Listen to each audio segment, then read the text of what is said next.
오늘 우리에게 주시는 하나님의 말씀 구약성경 에스겔 31장 1절부터 18절까지 말씀입니다. 구약성경 1197페이지 에스겔 31장 1절부터 18절까지 하나님의 말씀을 함께 읽겠습니다.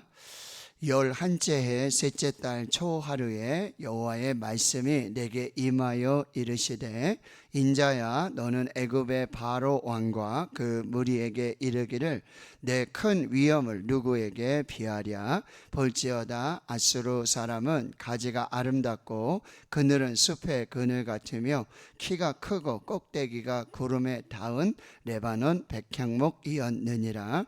물들이 그것을 기르며 깊은 물이 그것을 자라게 하며 강들이 그 심어진 곳을 둘러 흐르며 조개 물이 들의 모든 나무에까지 미치매 그 나무가 물이 많으므로 키가 들의 모든 나무보다 크며 굵은 가지가 번성하며 가는 가지가 길에 뻗어 나갔고 공중의 모든 새가 그 큰 가지에 깃들이며 들의 모든 짐승이 그 가는 가지 밑에 새끼를 낳으며 모든 큰 나라가 그 그늘 아래에 거주하였느니라. 그 뿌리가 큰 물가에 있으므로 그 나무가 크고 가지가 길어 모양이 아름다움에 하나님의 동산의 백향목이 능히 그를 가리지 못하며 잣나무가 그 굵은 가지만 못하며 단풍나무가 그 가는 가지만 못하며 하나님의 동산에 어떤 나무도 그 아름다운 모양과 같지 못하였도다. 내가 그 가지를 많게 하여 모양이 아름답게 하였더니 하나님의 동산 에덴에 있는 모든 나무가 다 시기하였느니라. 그러므로 주 여호와께서 이같이 말씀하셨느니라. 그의 키가 크고 꼭대기가 구름에 닿아서 높이 솟아났으므로 마음이 교만하였은즉 내가 여러 나라의 능한 자의 손에 넘겨줄지라. 그가 임의로 대우할 것은 내가 그의 악으로 말미암아 쫓아내었음이라. 여러 나라의 포악한 다른 민족이 그를 찍어버렸으므로 그 가는 가지가 산과 모든 골짜기에 떨어졌고 그 굵은 가지가 그 땅 모든 물가에 꺾어졌으며 세상 모든 백성이 그를 버리고 그 그늘 아래에서 떠나매 공중의 모든 새가 그 넘어진 나무에 거주하며 들의 모든 짐승이 그 가지에 있으리니 이는 물가에 있는 모든 나무는 키가 크다고 교만하지 못하게 하며 그 꼭대기가 구름에 닿지 못하게 하며 또 물을 마시는 모든 나무가 스스로 높아 서지 못하게 함이니 그들을 다 죽음에 넘겨주어 사람들 가운데에서 구덩이로 내려가는 자와 함께 지하로 내려가게 하였습니다. 주 여호와께서 이같이 말씀하셨느니라. 그가 스올에 내려가던 날에 내가 그를 위하여 슬프게 울게 하며 깊은 바다를 덮으며 모든 강을 쉬게 하며 큰 물을 그치게 하고 레바논이 그를 위하여 슬프게 울게 하며 들의 모든 나무를 그로 말미암아 쇠잔하게 하였느니라.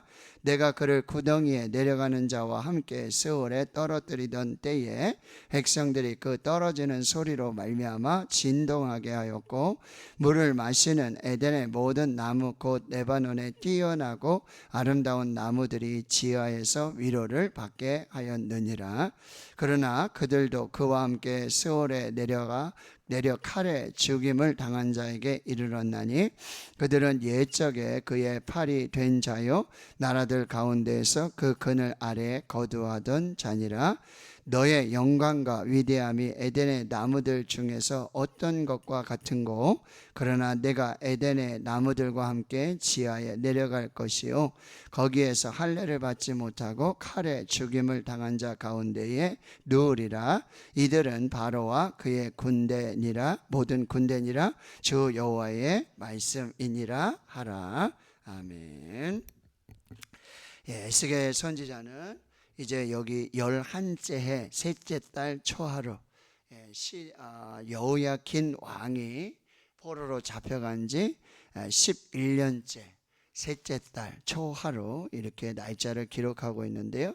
기원전 587년 6월을 가리킵니다. 이제 이때는 어떤 때이냐면 이 남유다와 예루살렘이 이 바벨론의 느부갓네살 왕에 의해서 이제 풍전등화와 같은 위험과 위기의 상황 속에 있는 그때예요.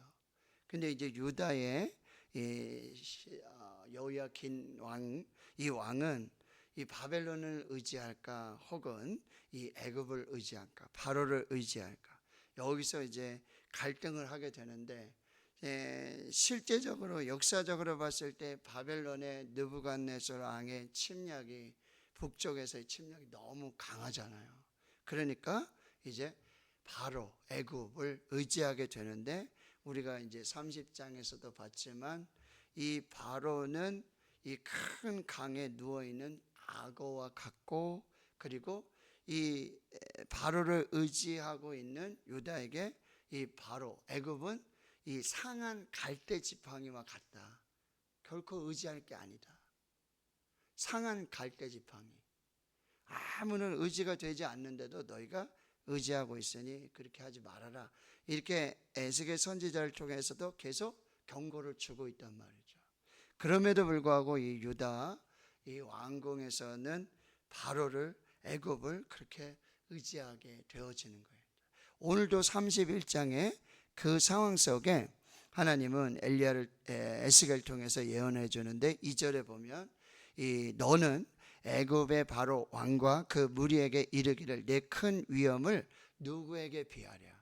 이렇게 보면은 애굽의 바로 왕, 그 애굽의 나라를 이렇게 높이는 것 같고 인정해 주는 듯한 그런 느낌이에요. 내 큰 위엄을 누구에게 비하랴. 그러면서 그 큰 위엄을 이제 어떻게 이야기하냐면 3절입니다. 아수르 사람은 가지가 아름답고 그늘은 숲의 그늘 같으며 키가 크고 꼭대기가 구름에 닿은 레바논 백향목이었느니라. 그러니까 이제 지금 바벨론 이전에 아수르 제국이었단 말이죠. 그 아수르 제국이 얼마나 위대했는지 지금 여기 나무로 표현한다면 이 레바논의 백향목 같은데 가지가 너무나 아름답고, 그리고 그늘은 아주 숲의 그늘같이 너무나 웅장하고 울창한, 키가 큰데요, 어디까지 크냐면 구름에 닿을 정도로 그렇게 아주 큰 레바논의 백향목 같았던 아수르가 있었는데, 그 아수르가 뭐예요? 심판을 당했다는 거예요. 멸망을 당했다는 거예요. 바벨론에 의해서. 그러니 너희 애굽 바로도 심판을 당할 것이다. 멸망을 당할 것이다. 그러니 정신을 이제 똑바로 차리고 있으라라고 말하는 거예요. 그런데 이제 9절까지는 그러면 그 아수르가 레바논의 백향목처럼 그렇게 가지가 아름답고 울창하고 웅장하고 정말 구름에 닿을 정도로 꼭대기가 그렇게 아주 정말 그런 레바논의 백향목 같은 그런 거대한 웅장한 무너지지 않는 그런 왕국 같은 그런 아수르였는데, 그 기원이 어디였냐? 자기가 그럼 스스로 그렇게 잘 되고 번영하고 그렇게 그 영화를 누리게 되었느냐? 그게 아니라는 거예요. 자, 4절에 보세요. 물들이 그것을 기르며, 누가 길렀다고요? 물들이, 깊은 물이 그들을 자라게 했어요. 그 나무들을. 강들이 그 심어진 곳을 둘러 흐르며 두개 물이 그들의 모든 나무에까지 그렇게 미쳤기 때문에 그 나무가 물이 많아서 키가 들의 모든 나무보다 커졌고, 굵은 가지가 번성하였고, 가는 가지가 길게 뻗어나갔고, 그래서 공중의 새들이 그 큰 가지에 깃들이고 들의 모든 짐승이 그 가지 밑에 와서 새끼를 낳고 모든 큰 나라가 그 그늘 아래에 거주하였다는 거예요. 자기 스스로 그렇게 백향목이 된 것이 아니라는 거예요. 누가요? 하나님이 그렇게 하셨다. 여기 4절에 물들, 그리고 깊은 물, 이거는 창세기 1장에 태초에 하나님이 천지를 창조하시니라. 흑암이 깊음이었고, 그리고 하나님의 영은 수면에 운행하셔요. 그 물들 가운데서 그 하나님의 그 창조의 그런 능력, 그 은혜 속에서 이 아수르, 이게 레바논의 백향목같이 그렇게 번성했다라고 하는 거예요. 그런데 7절에도 보면 그 뿌리가 큰 물가에 있었기 때문에 마치 시편 1편의 말처럼 복 있는 사람은 시냇가에 심은 나무와 같고, 그래서 그 물들로 말미암아 그렇게 때를 따라 철을 따라 열매를 맺고 잎사귀가 마르지 않는 그런 축복을 누리는 것처럼 하나님께서 그렇게 큰 은혜를 베풀어 주셔서 그런 레바논의 백향목같이 그렇게 자라고 성장하게 됐다는 거예요. 8절에 보세요. 하나님의 동산의 백향목이 능히 길을 가리지 못하며. 하나님의 동산, 에덴 동산이죠. 거기에 있는 백향목보다도 이 레바논의 백향목이 더 번성하고 더 크고 더 아름답게, 그래가지고 뭐예요? 8절 하반절에도 보면 하나님의 동산에 어떤 나무도 그 아름다운 모양과 같지 못하게 했다. 에덴 동산에 그 나무들 백향목하고도 비교해도 비교하지 못할 정도로 이 레바논의 백향목이 그렇게 아름다웠다는 거예요. 근데 그걸 누가 했다고요? 9절에 내가, 하나님께서 그 가지를 많게 하여 모양이 아름답게 하여서 하나님의 동산 에덴에 있는 모든 나무가 다 시기할 정도로 아수르의 이 백향목을 그렇게 잘 세워주셨다는 거예요. 근데 바로 애굽이 바로 먼저 있던 이 애굽의 레바논의 백향목 같은 그런 정말 위엄을 가지고 능력을 가지고 지금 그렇게 하고 있다라고 하는 거예요. 자, 첫 번째, 여러분, 이 모든 것의 근원에는 하나님이 계신다. 저와 여러분의 인생에 하나님이 주신 축복, 은혜, 이 모든 권세, 영광, 이 모든 것의 근원은 하나님이시라는 거예요. 그러니 하나님이 주신 은혜이고 하나님 주신 축복이고 하나님 주신 선물이라는 것을 꼭 기억을 해야 된다. 그렇지 않고 여러분 10절에 보세요. 그러므로 주 여호와께서 이같이 말씀하셨느니라. 그의 키가 크고 꼭대기가 구름에 닿아서 높이 솟았으므로, 그 다음에 보세요. 마음이 교만해졌다. 자, 하나님이 이렇게 높여주셨어요. 하나님이 이렇게 번성하게 하셨어요. 하나님이 이렇게 은혜를 주셨어요. 능력을 주셨어요.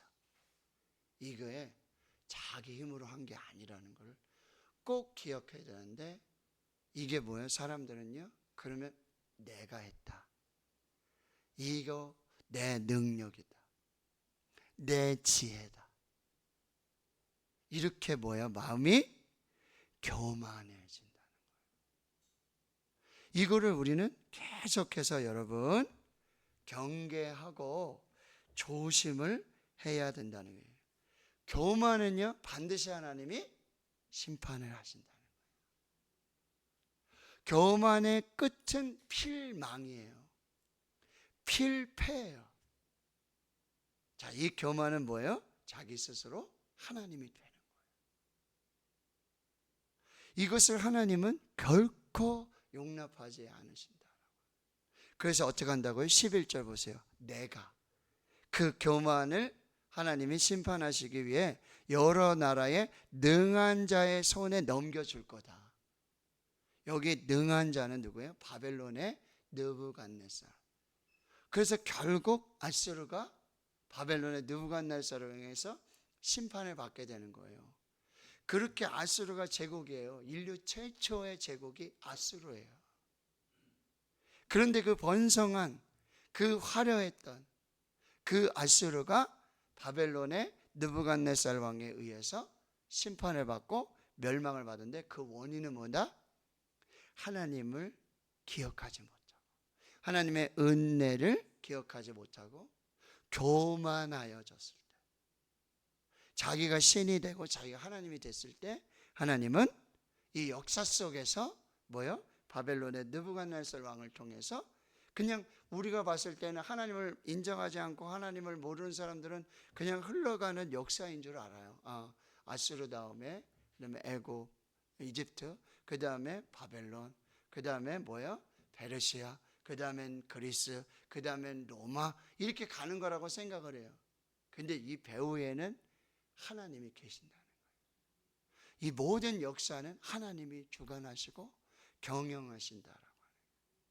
거기에 교만은 필망이고 필패라고 하는 것을 지금 알려주고 있다는 거예요. 11절에 다시 보면 내가 그의 악으로, 그 악이 뭐죠? 교만이에요. 말미암아 쫓아내었습니다. 12절 여러 나라의 포악한 다른 민족이 그를 꺾어버려요. 그 레바논의 백향목과 같은 어디까지요? 구름까지, 하늘 꼭대기까지 그렇게 울창했던 그 레바논을 꺾어버린다. 백향목을. 그 아수르의 교만을 하나님이 꺾으신다는 거예요. 그래서 여러분 14절에 이는 물가에 있는 모든 나무는 키가 크다고 교만하지 못하게. 자, 물가에 심겨진 나무들이 막 자라잖아요. 어떻게 보면 서로 막 경쟁하듯이 막 자라간단 말이죠. 그런데 결코 교만하지 말아라. 하나님이 아니고서는, 하나님의 은혜가 아니시고는 결코 자랄 수 없는 거예요.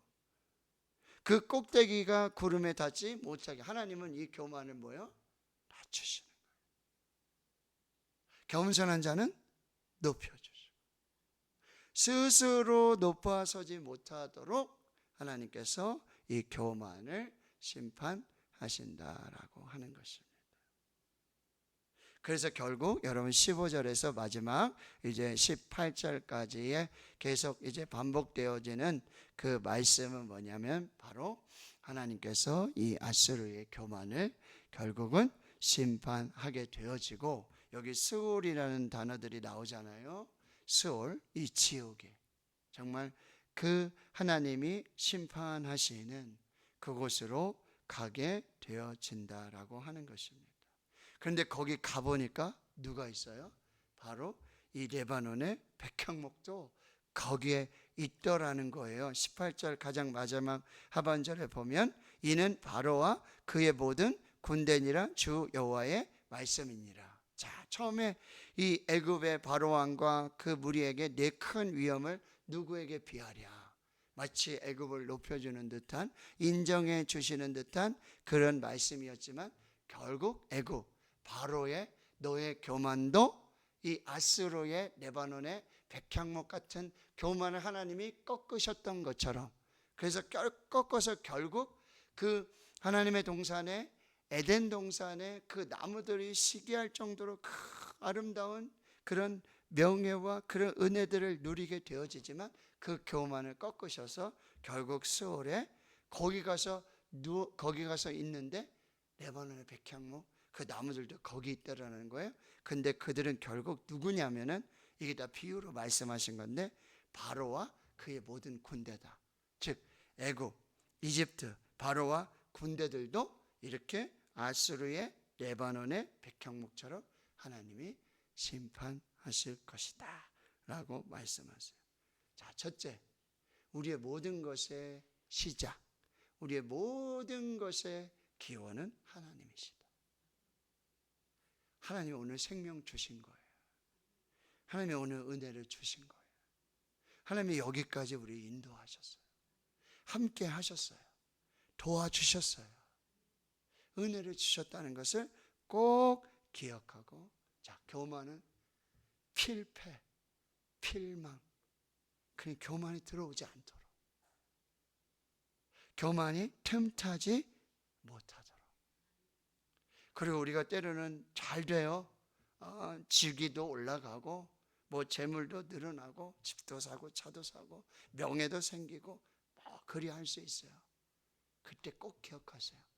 하나님의 은혜다. 꼭 하나님을 기억하고 교만이 틈타지 못하도록, 교만이 들어오지 못하도록 이것을 꼭 잘 하나님을 결국 잊어버리지 않도록 이거를 꼭 기억을 하고요. 그 다음에 여러분 이 아수르, 그 다음에 애굽, 바벨론, 페르시아, 그리스, 로마 이렇게 제국들이 바뀌는 흥망성쇠 이 모든 역사 속에서 우리는 중요한 하나님의 교훈을 받아야 된다는 거예요. 경고를 받고 그리고 또 위로를 받으면서 경계하면서 하나님 앞에서 우리가 서야 한다라고 하는 거예요. 그런 좀 우스운 이야기가 있어요. 뭐냐면 이 7남매고 아빠 엄마 같이 살고 가난하고 방도 한 칸이고 그래가지고 밤에 이 무더운 여름에 잘 수도 없고 겨울에는 막 그래가지고 그렇게 모든 식구가 새벽 예배 나와서 예배를 드린 거예요. 이 꼬맹이들도 다 데리고. 근데 그도 그럴 것이 있잖아요. 방 한 칸에서 9명이 자는 거잖아요. 일이 지쳐가지고. 그러니 깊은 잠을 잘 수도 없고 그러다 보니 새벽이 됐고 교회는 가야 되겠고 새벽 예배 나온 거예요. 그렇죠? 하나님의 은혜를 얼마나 주셨는지. 에? 넓은 집에 그렇죠? 자녀들이 잘 되고 또 그렇게 번성하고 이렇게 했는데 이제 좋은 집에 각자 집에 결혼도 하고 회사에서 승진도 하고 막 이렇게 잘 그러고 나니까 한 사람도 교회를 안 오는 거예요. 새벽 예배 안 나오는 거예요. 너무 편해가지고 혼자 잘 자고 에어컨 밑에서 잘 자고 잘 쉬고 하니까 새벽기도 나갈 필요가 없어. 예? 이래서는 안 된다. 항상 하나님 앞에서 하나님 주신 은혜를 기억하고 하나님을 기억하고 하나님을 잊어버리지 않도록 교만이 들어오지 않도록 하나님을 망각하는 이 교만이 들어오지 않도록 그리고 이 역사 속에서 이 교훈 속에서 경고를 받고 경계를 받으면서 하나님 앞에 설 수 있는 저와 여러분이 될 수 있도록 심판의 원인은 딴 게 아니에요. 지금 계속해서 반복하는 심판의 원인은 교만이에요. 하나님을 잊어버리는 것. 항상 기억해야 될 것은 하나님은 우리를 높이시는 분이시고 하나님은 우리를 얼마나 낮추시는 분이시고 그러면 우리는 높아지면 높아질수록 더 겸손하게 누구를 닮아서? 예수 그리스도를. 하나님이셨어요. 낮아지셨어요. 가장 낮아지셨어요. 근데 하나님이 그를 지극히 높여주셨다라고 하는 거예요. 이걸 꼭 기억하고 오늘도 주 안에서 하나님의 은혜로 살아가는 우리 모두가 될 수 있기를 주님의 이름으로 축원합니다. 아멘.